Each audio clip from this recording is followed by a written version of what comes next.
presença mais uma vez aqui. Grata, deputada Thalíria Petroni, muito grata ao deputado Glauber e todos aqui dessa comissão por esse convite para estar aqui, e as entidades, né, que principalmente o pessoal das universidades no Rio de Janeiro, que tiveram a iniciativa de abrir esse debate para a sociedade, porque realmente, como eu estava conversando com os professores, professoras aqui antes, o pacote chega pronto, né? E as pessoas nem sabem por que um regime de recuperação fiscal.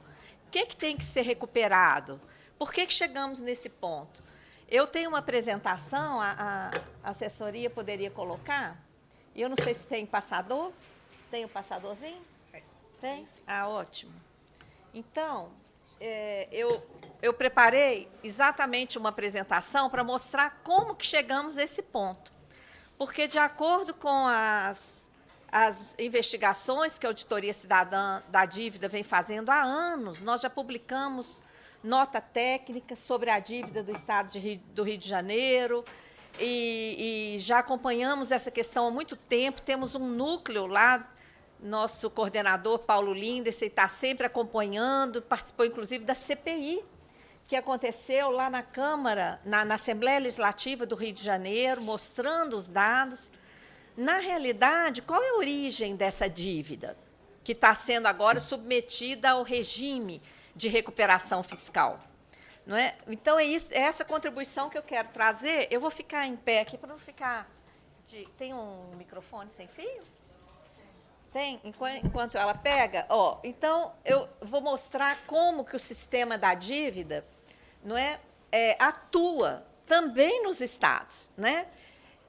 A conjuntura escancara a centralidade do sistema da dívida e o sacrifício social que é feito para... Obrigada, viu? Para sustentar esse sistema, não é? E a imposição do regime de recuperação fiscal, ele vem nessa linha. No estado de Minas Gerais, ele veio por decreto do governador. Imagina, a Assembleia Legislativa não aprovou o regime, o governador de Minas baixou decreto. Ele estava pagando 200 milhões por mês de dívida para a União. Depois do regime por decreto, sabe quanto que ele está pagando?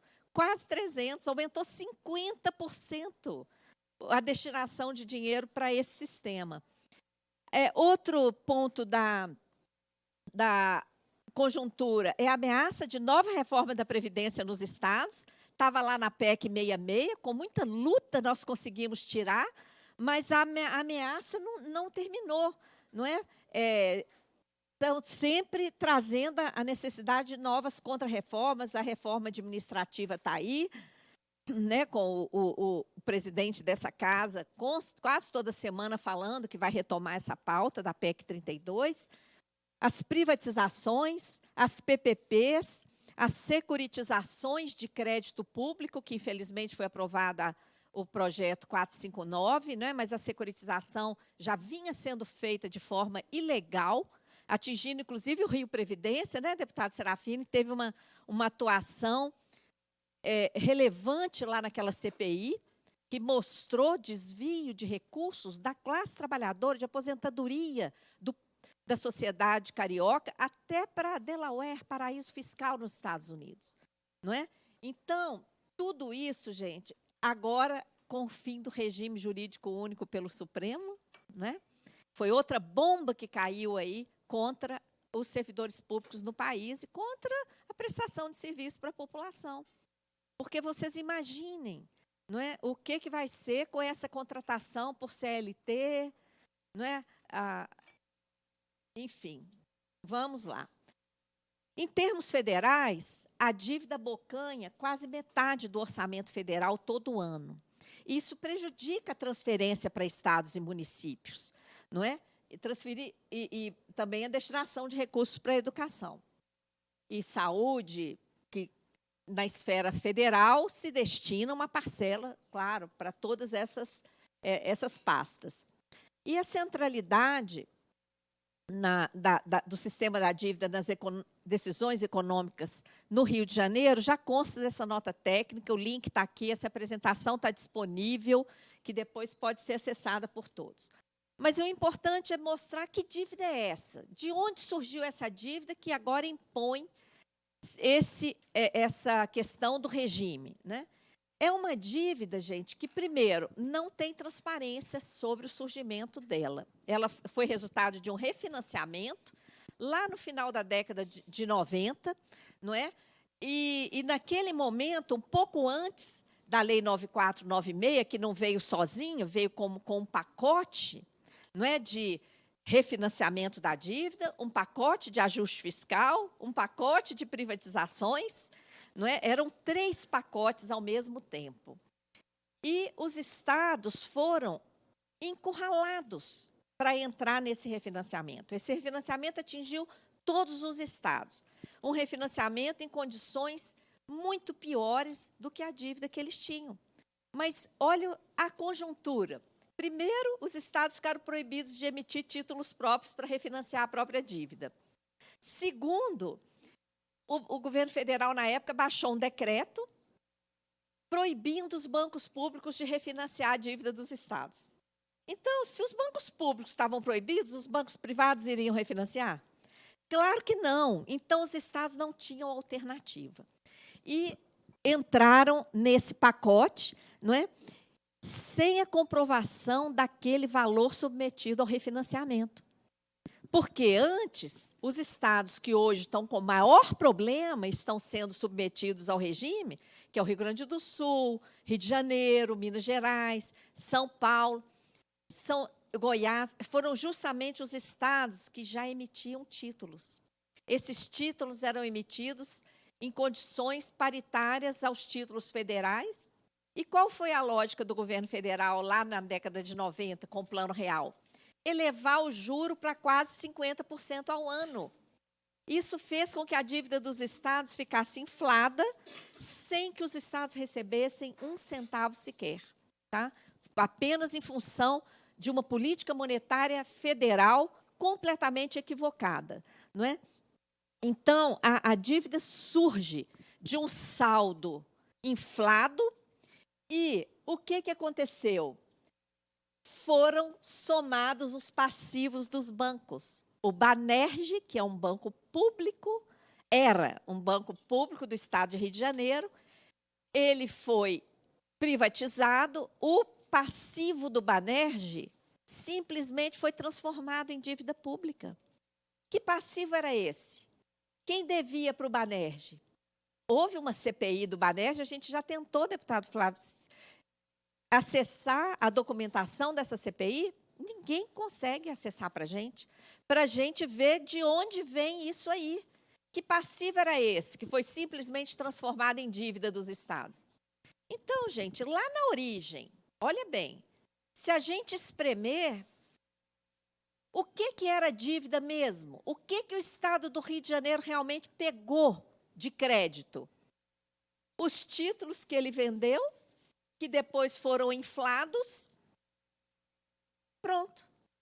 E a dívida inicial partiu de um estoque de mais de 15 bilhões, sendo que o valor de fato que o Estado recebeu com a emissão de títulos foi infinitamente menor do que esse. O que aconteceu a partir daí? A partir desse pacote? Não é? Um dano financeiro recorrente, brutal. Porque as condições desse refinanciamento já pegaram aquele estoque inflado, acrescentado do passivo do Banerj, e aplicaram IGPDI, o maior índice de atualização monetária do país, que envolve, inclusive, variação cambial. A dívida foi virando uma bola de neve. E mais juros, que em vez de 6%, que era a previsão contratual, nós verificamos que foi aplicado 6,17%. Cometeram um errinho que quem lida com finanças, gente, não comete, tá? Aplicar, já acabou o tempo? Mas pode ir. Nossa, então, Vou bom, estender um pouquinho. Com isso, gente, com esse errinho de mais ali, 0,17 juros sobre juros, O Estado já pagou, vou acelerar um pouco aqui, já pagou muito mais do que devia, já pagou mais de 2 vezes essa dívida e ainda deve 10 vezes. A conta não bate, tá? Tem que fazer auditoria disso aí. Por pressão da CPI da dívida, que nós, da Auditoria Cidadã, assessoramos aqui nessa casa em 2009, 2010, foi aí que ficou escancarado que todos os estados estavam submetidos ao mesmo regime, né, na época, ao mesmo refinanciamento. E houve uma articulação muito grande. Dessa articulação, saiu a Lei Complementar 148, que alterou o índice de GPDI para IPCA, mas só a partir daí. Então, foi uma lei que estabeleceu 2 critérios. De 2013 para trás, o juro foi recalculado pela Selic, que lá na origem, quando foi a Lei 9496 surgiu, Selic era penalidade. Era aplicada a quem não pagasse, a quem não cumprisse as condições estabelecidas. Então, gente, essa Lei 148, ela transformou, dali para trás, uma penalidade em regra, e daí para frente, de novo, IPCA mais juros, não é? Enquanto a União cobrava do Estado essa conta ilegítima e sem transparência, a mesma União dava calote nos estados ao não repassar os créditos da Lei Candir. E se negou reiteradamente a fazer esse encontro de contas. Continuou cobrando, não é? Isso aí. Nós vemos aí um flagrante desrespeito ao federalismo, uma institucionalidade na cobrança de juros sobre juros, ainda mais entre entes federados. Se a Constituição Federal proíbe cobrar impostos uns dos outros, também deveria ser proibido cobrar juros, é a mesma lógica. Não tem como o Estado do Rio de Janeiro não pertencer ao Brasil e vice-versa, e o Brasil não computar o Estado do Rio de Janeiro como uma parte integrante. Essa união indissolúvel também está lá no preâmbulo da Constituição Federal. Mas essa coisa vem se avolumando, não é? E nós temos aí, essa aqui, olha, esse gráfico, gente, é com dados do Rio Grande do Sul, mas ele é idêntico para todos os estados. Esse crescimento aqui que vocês estão vendo é o crescimento da dívida inflada antes do refinanciamento. Esse crescimento aqui é o que incidiu sobre a correção dos títulos emitidos pelos estados. Então, a dívida pulou para esse patamar altíssimo, que no caso do Rio de Janeiro foi foi cerca de 12 bilhões, sem que o Estado recebesse 1 centavo sequer. Vamos aqui aos números, né? O que aconteceu no Estado do Rio de Janeiro? Foi refinanciado lá atrás o valor de 15 bilhões, já incluído aí o 15 bilhões, mais quase 4 do passivo do Banerj, então dava em torno de 19 bilhões, 19.126. Mesmo o Estado do Rio de Janeiro cumprindo tudo, essa dívida chegou em setembro desse ano em 93 bilhões.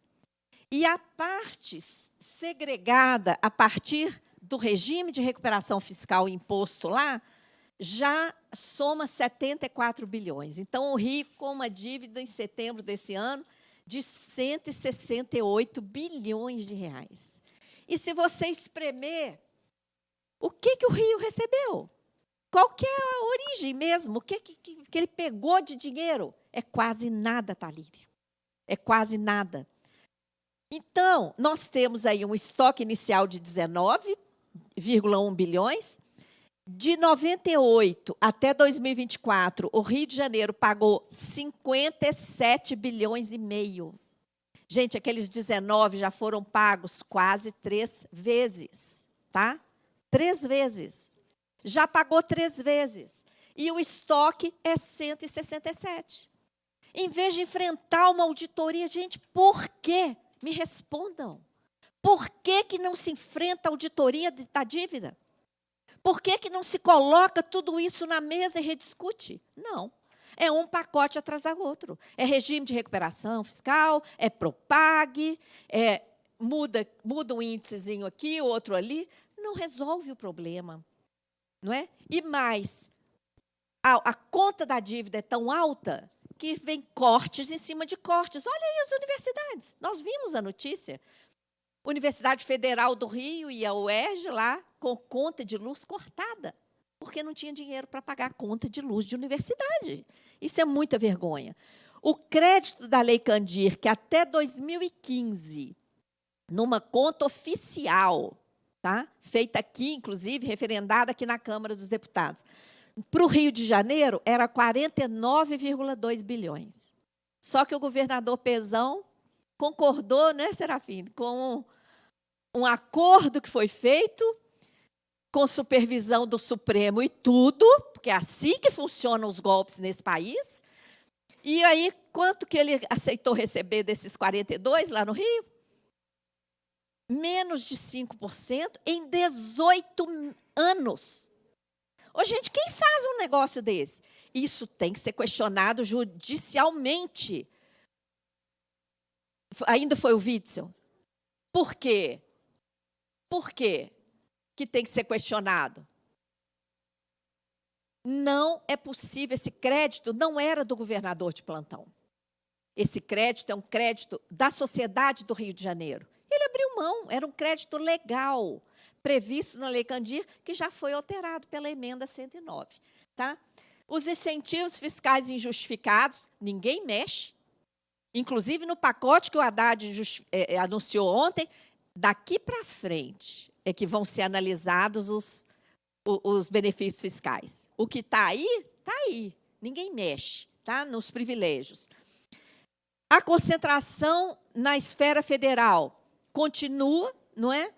E onde é que está o problema dos estados? Está nos impactos da crise fabricada desde 2014, não é, que reduziu o fundo de participação, na securitização de dívida, na Lei Candir, nos riscos que os estados continuam correndo. O regime de recuperação fiscal, que veio com o anúncio simpático, né, de que iria corrigir os desvios que afetaram o desequilíbrio das contas públicas, não enfrenta nenhum dos problemas que geraram o desequilíbrio para o Rio de Janeiro ou para os demais estados. Ele não enfrenta a insuficiência de recursos devido à concentração dos tributos na esfera federal. Ele não enfrenta o fato do fundo de participação de estados e municípios serem extremamente reduzidos, apesar da União continuamente transferir atribuições. Ele não resolve o problema do ressarcimento insuficiente dos créditos da Lei Candir. Ele não enfrenta os incentivos e renúncias fiscais, ele não enfrenta a subtração de recursos pela União devido às abusivas condições impostas pelo endividamento público federal e pelo refinanciamento da dívida dos estados. O regime de recuperação não enfrenta nenhum dos problemas que provocou desequilíbrio. O que o regime faz?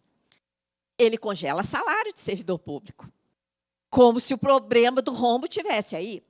Ele suspende auxílios, direitos de servidores, proíbe concursos, nomeações, privatiza empresas. A SEDAI já foi, né? Impõe teto de gastos nos estados, veda ação judicial para discutir a dívida. Por que veda? Para que não venha à tona onde está realmente o rombo, né? E tudo mais, e ainda enfrenta a autonomia política. Então, o regime de recuperação fiscal não resolve o problema. E o Propag? O que o Propag faz? O Propag, finalmente, coloca uma proposta de acabar com o juro. Vai ser só IPCA. Só que parte da dívida inflada e legítima que está aí, e sacramenta esse estoque. Tá? Ele sacramenta, inclusive tem um trecho do projeto que fala que não pode mexer na dívida que está aí, aquela ali de 170, quase 170 bilhões, sacramenta. E mais, em um dado ponto do Propag, ele admite securitização da dívida. O que vai acontecer se securitizar a dívida? Ela vai ser transformada em papéis, transferida para bancos, e o pagamento de securitização acontece por fora do orçamento, com recursos desviados. É um privilégio. Nós já fizemos essa questão da securitização aqui várias vezes, mostrando, inclusive, com diagramas, não é? Como que a coisa funciona. Aí vai ser um desastre. Tá? Se securitizar essa dívida, aí ela é eternizada, o pagamento feito por fora, o orçamento vai minguar, porque aquela parte que vaza por fora não é computada no orçamento. Bom, gente, em resumo, né, os estados estão correndo risco com tudo isso. Todos os recursos que a União arrecada dos estados só podem ser destinados para o pagamento da dívida pública federal.